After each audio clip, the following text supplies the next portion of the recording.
With two strikes already against late-night service on the MBTA, transportation advocates have come out with a new idea for a successor. To explain how it should work and might even be affordable is our guest from TransitMatters, the co-founder and advocacy director, Jeremy Mendelson. Thank you very much for being with us, Jeremy. Thank you. Pleasure to be here. For those viewers who think this is just a service for people who go to clubs and stay out late and have a lot of fun, what kind of a constituency are we talking about? Yeah, so that's what we got wrong with the previous two experiments with late night service. We were focusing on the quote-unquote drunk college kid demographic.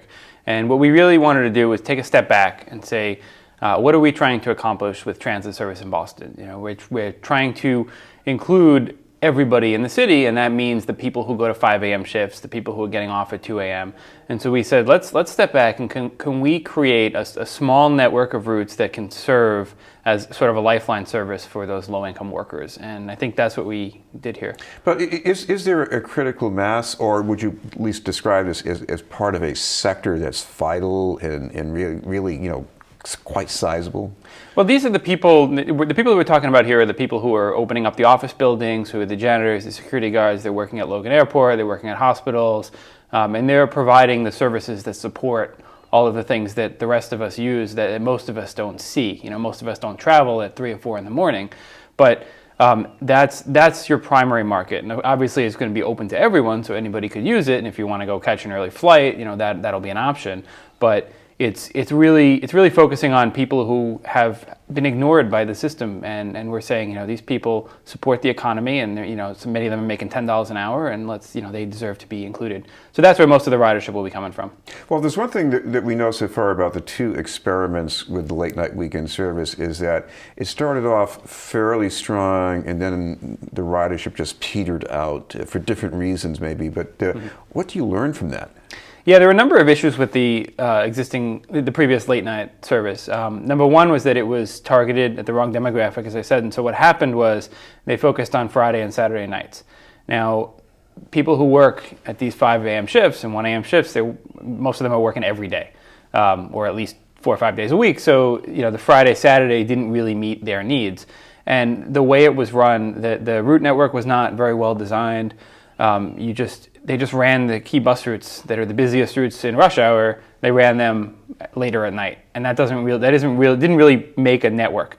So what we tried to do is we said, we came up with 8 routes that span the city that provide service. You know, you have Chelsea, you have Revere, Cambridge, Boston, Brookline. You have routes that are going out, and they're providing coverage. And so basically, anybody in the city in a dense area will be within a mile of a bus service that'll run once an hour, and they'll all connect, and they'll all get to Copley Square at the same time, and then they'll connect so people can make transfers, and buses will wait for each other, and then they will leave, and they'll get to the outlying points a little bit before the top of the hour, so this way people can get to shifts on time. Well, it's interesting. One of the things you've looked at, of course, are some of these really early morning buses, and there's at least one that's packed. Yes, the T right now runs 17 trips. It's up from 13 a few years ago after they counted it, and they found that the 117 coming from Revere in East Boston and Chelsea was carrying, I think, 89 people it had on one trip. And the average high now that they've added trips, is 72.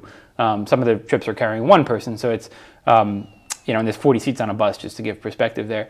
But So part of this is looking at the T's existing network that they have. They have these trips that were started back in the 60s when the T used to have all-night service, and they canceled it, and they kept a few routes for people who were opening the stations, and they were the fare collectors. That was the original purpose.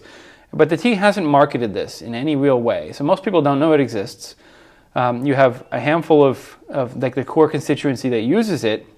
It's pretty much just word of mouth. And so we said, let's market this, let's grow it, let's expand it. Instead of 17 trips, let's incorporate some of those, and let's make it to the point where we have hourly service on eight of these routes all night.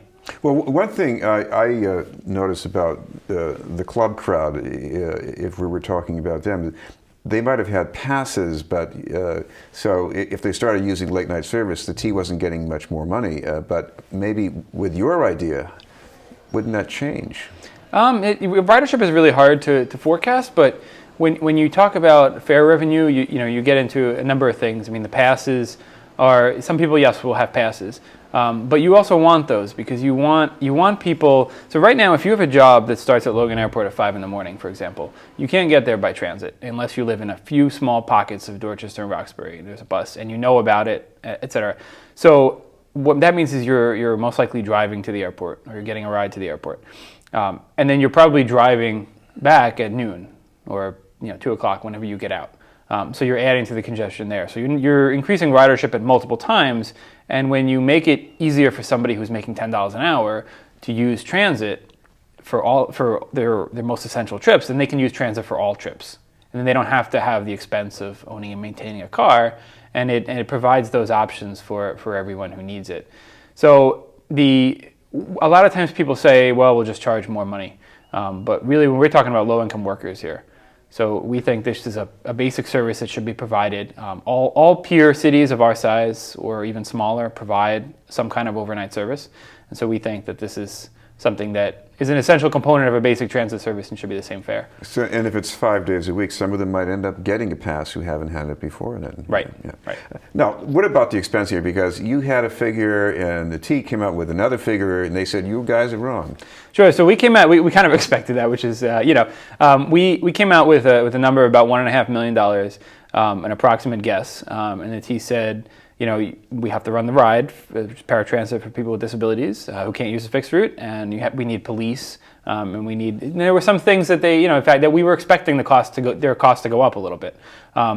What they also said was that the running times that we put forward, the travel time for the bus to get from one end to Copley Square and back was insufficient.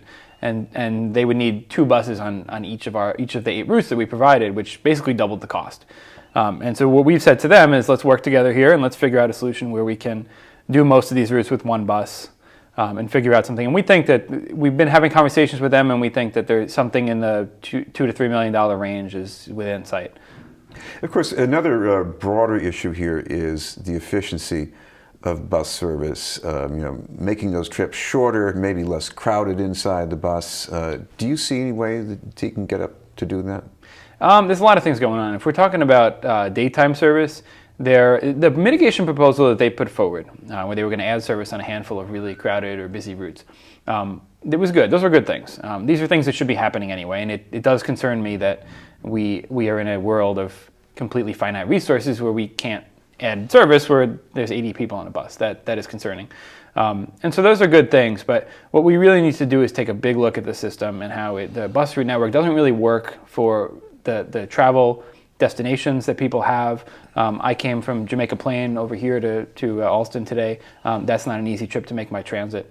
When somebody told me yesterday, Copley Square did not exist as a commercial destination when the T was planned. So I think it's time to step back and take a look and figure some of that stuff out, and we can identify a frequent route network, and we can figure out all the pieces. That's a bigger project that the T is starting to get involved in. But I was happy to see that they put something forward to add service on some of these routes, and I'd like to see more of that. Well, we should mention that if people want to track what's going on with the late night proposal, you've got some web presence that people can look for? Yes, people can check us out at transitmatters.info, and we're on Twitter and Facebook and Instagram and all the rest of those things. And we have, this is an article on Commonwealth Magazine, which you can find on transitmatters.info. Right, thank you very much for being with us. From Transit Matters, Jeremy Mendelson.